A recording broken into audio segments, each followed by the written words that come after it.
कल ही हमने आपको बताया था कि जो जांच टीम अपना काम कर रही है उसकी तरफ से आशुतोष ब्रह्मचारी ने प्रेस वार्ता करके सारी रिपोर्ट आप लोगों को बताई है। हमने तभी कहा था कि जांच टीम क्या कर रही है इसकी आख्या अगर शिकायतकर्ता के द्वारा किसी हिस्ट्री शीटर के द्वारा पब्लिक में बताई जाएगी तो पुलिस का क्या प्रभाव रहेगा। खैर, अब आप कह रहे हैं कि जांच रिपोर्ट के बारे में वो पब्लिकली बता रहे हैं आप लोगों को, तो ये तो रिपोर्ट सार्वजनिक होती नहीं है, और होती भी है तो पुलिस विभाग के द्वारा होनी चाहिए। उनके माध्यम से क्यों आ रही है? क्या परमानेंट प्रवक्ता अपना उत्तर प्रदेश पुलिस ने उनको बना लिया है? ये सवाल है।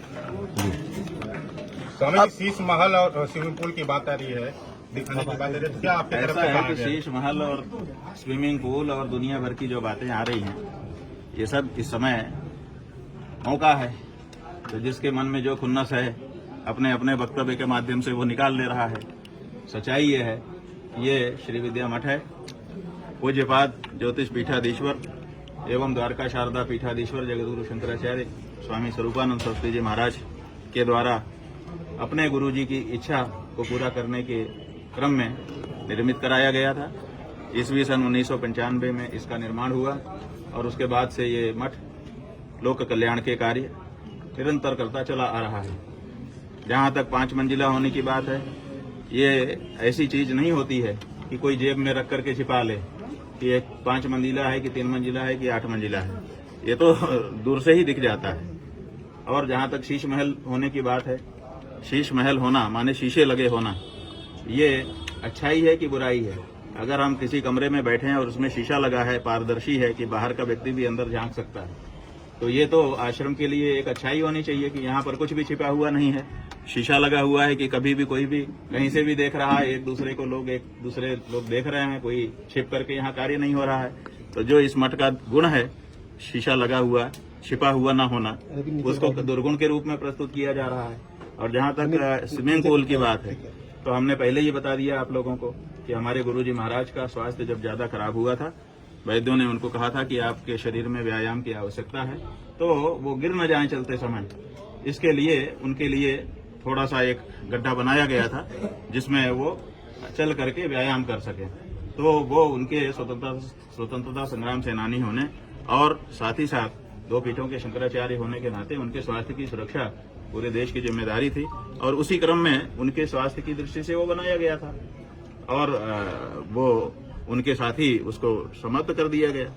तो ऐसी परिस्थिति में, और जहां तक यह है कि किसी को घुसने नहीं दिया जाता, बहुत दुर्गम है, गोपनीय रखा गया है, तो सवाल यह है कि आप लोगों ने जाने कितने आंदोलन श्री विद्या मठ से देखे हैं, और आप में से जो नए नए पत्रकार आ जाते हैं, इसलिए हम भी बहुत मुश्किल में पड़ जाते हैं कहने को। लेकिन आप पुराने आपके पत्रकारों से पूछिए जो अब कार्यालयों में बैठ करके काम कर रहे हैं आपके ऊपर, आप ग्राउंड पर आते हो, उनसे पूछिए कि जब हम लोग नीचे भूखंड पर मिलते ही नहीं थे, माने भूमिगत तल्ले पर, पहले ऊपर ही सबसे मिलते जुलते थे। जहाँ गुरुजी रहते थे वहीं पर सब लोग उनका दर्शन करने भी जाते थे, वहीं हम भी मिलते जुलते थे। सालों ऐसा ही चलता रहा।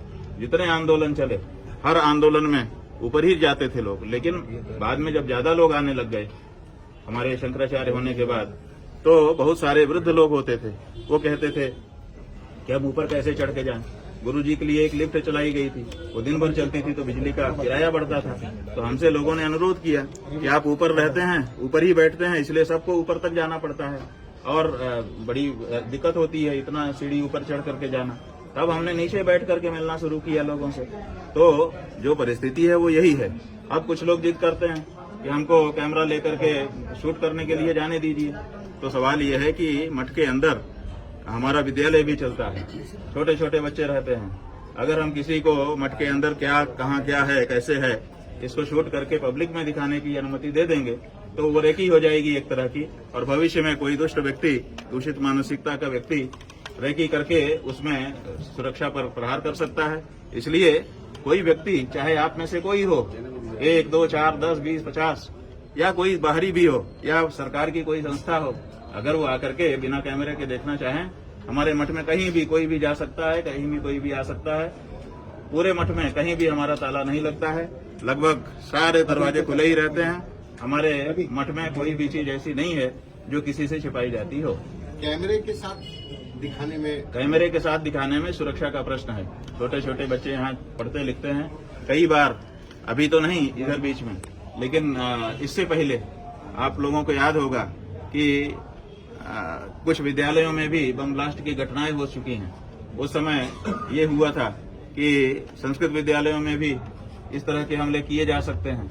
हम लोगों के पास सूचनाएं भी उस समय सरकार के यहाँ से भी आई थी कि आप लोग सावधानी रखिएगा, तो हम लोगों ने लोगों को सामान्य रूप से जाना वहाँ पर बंद कर दिया। इसके अलावा कोई और बात नहीं। एक सवाल ये है कि जो एक शिष्य है जो इस पूरे मामले में, उन्होंने कहा कि जून 2024 में आपके जो नरसिंहपुर परमहंसी गंगा आश्रम नरसिंहपुर में उन्होंने आपसे दीक्षा ली। ये आश्रम मतलब आपके अधीन है कि क्या है इसका स्टेटस? ये हमारे गुरुजी महाराज की तपस्थली है, विशाल आश्रम है। वहाँ पर राजराजेश्वरी देवी का बहुत विशाल मंदिर निर्मित हुआ है। वहीं पर हमारे ब्रह्मलीन गुरुजी महाराज की अब समाधि निर्मित कर दी गई है। हम लोगों के लिए वो तीर्थ स्थान है, तो हम लोग वहाँ समय समय पर जाते रहते हैं। पहले तो हम लोग बहुत जाते थे, क्योंकि गुरुजी रहते थे, कभी भी वहाँ पहुँच जाते थे। लेकिन गुरुजी के ब्रह्मलीन हो जाने के बाद अब उनकी जो ब्रह्मलीन होने की तिथि है, आराधना दिवस जिसको हम लोग कहते हैं, अब लगभग उसी पर जाना होता है। और जब देवी माता का पाटोत्सव होता है तब जाना होता है, उसके अलावा जाना ही नहीं होता। तो जून जो वो समय कह रहे हैं, अब देखिए अभी ये सब फैक्ट की बात आ जाएगी, तो अब फैक्ट हम पब्लिक में कहें कि कोर्ट में कहें। उस समय हम वहाँ उपस्थित ही नहीं थे, तो कहाँ से वो हमारे पास पहुंच गए, कहाँ से हमसे दीक्षा ले ली, क्या कर लिया, यही सब प्रश्न है। तो जो वो कहानी कह रहे हैं, तो सारी की सारी कहानी झूठी है। क्या कोर्ट में भी एफिडेविट जो दिए गए हैं, तथ्य दिए गए हैं, वो मनगढ़ंत तरीके से? पूरी तरह से मनगढ़ंत का मतलब पूरी तरह से एक फिक्शन, एक ऐसी कहानी बनाई गई है और उस कहानी को बना करके चला दिया गया है। और हमको बड़ा मजा आ रहा है, आप जैसे बड़े बड़े चैनल के पत्रकारों को देख करके और उनके एंकर्स को देख करके और उस पर बैठे हुए विशेषज्ञों को देख करके कि एक अपराधी हिस्ट्री शीटर आता है, आकर के ये कहानी बनाता है और कहानी बना करके उसको लुढ़का देता है। सारे लोग उसी में दब दब करके यहाँ दबी, यहाँ लगा, यहाँ चोट लगी, ये करने लग जाते हैं, हाय दैया करने लग जाते हैं। ये भारत के कानून का, जुडिशियरी का और पुलिस महकमे का और सरकारों का कितना बड़ा दुरुपयोग हो सकता है या हो जाता है, वो बहुत अच्छे से हमको एक दर्शक के रूप में देखने को मिल रहा है। कुछ लोग ये भी कह रहे हैं कि जब इतने ही सच्चे थे, अपनी बातों पे अडिग हैं, तो फिर एंटीसिपेटरी बेल दाखिल करने की ऐसा है कि एंटीसिपेटरी बेल हम नहीं दाखिल कर रहे हैं। हम अकेले नहीं हैं। हम का मतलब अभी मुक्तेश्वरानंद अकेला नहीं है। जब कोई व्यक्ति शंकराचार्य के पद पर बैठता है तो वो स्वयं मठ हो जाता है।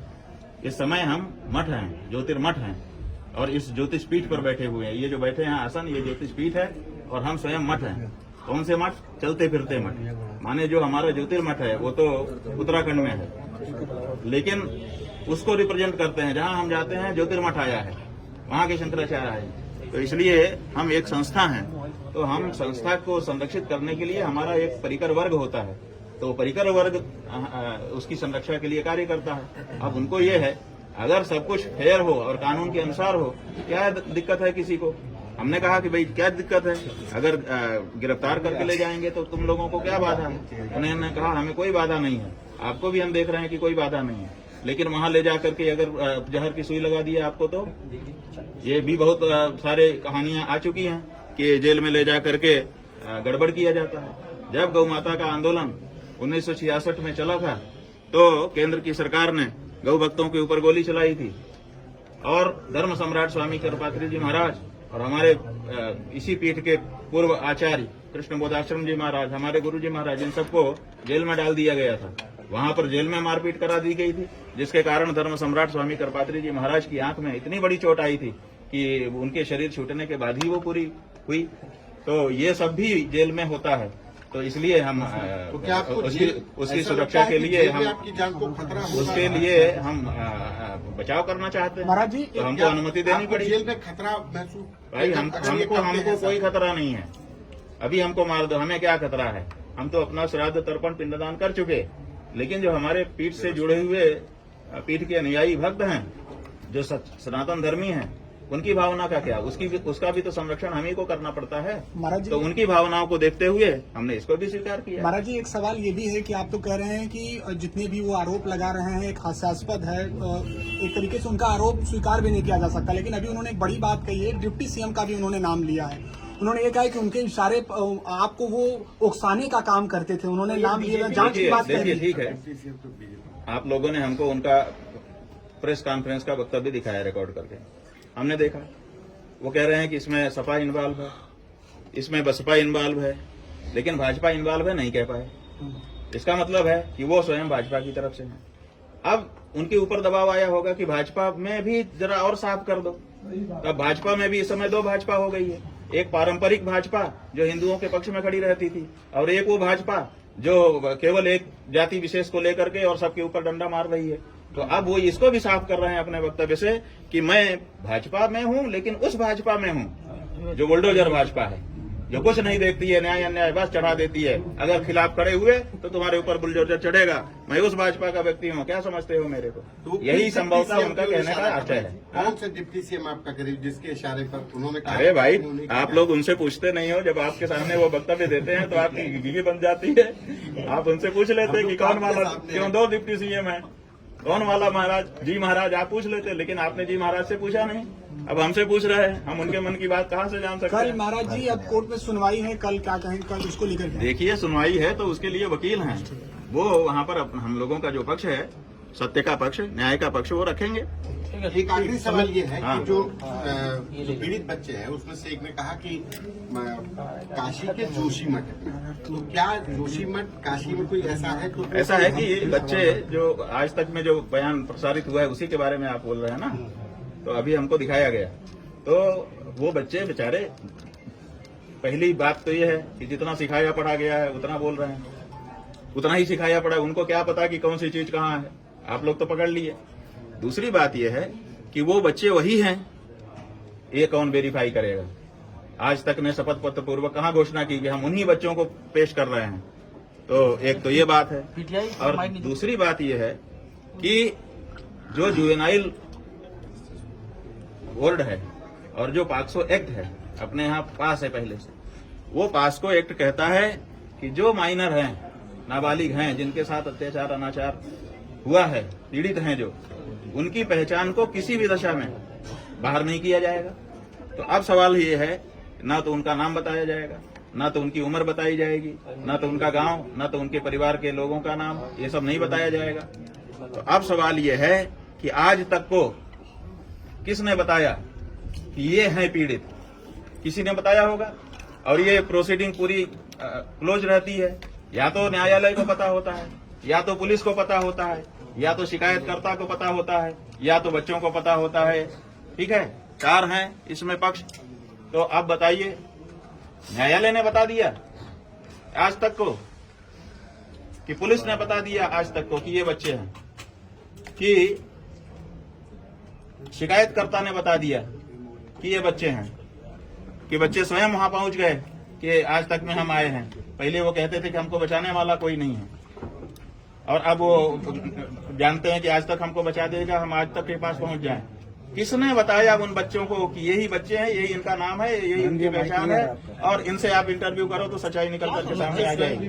किसने बताया? बच्चे स्वयं भी भाई स्वयं कहा, क्यों नहीं कहा गया? आज तक के द्वारा क्यों नहीं कहा गया कि बच्चे खुद चल करके हमारे पास आए? कल को हम लोग कोर्ट में पूछते कि तुम कैसे गए थे, कहाँ से चढ़े थे, किस वाहन में चढ़े थे, कैसे तुमको पता चला, कौन मिला, कैसे तुम्हारी बात हुई, क्या क्या हुआ, तुमको गमछा बांधने के लिए किसने, ये प्रश्न होते हैं ना।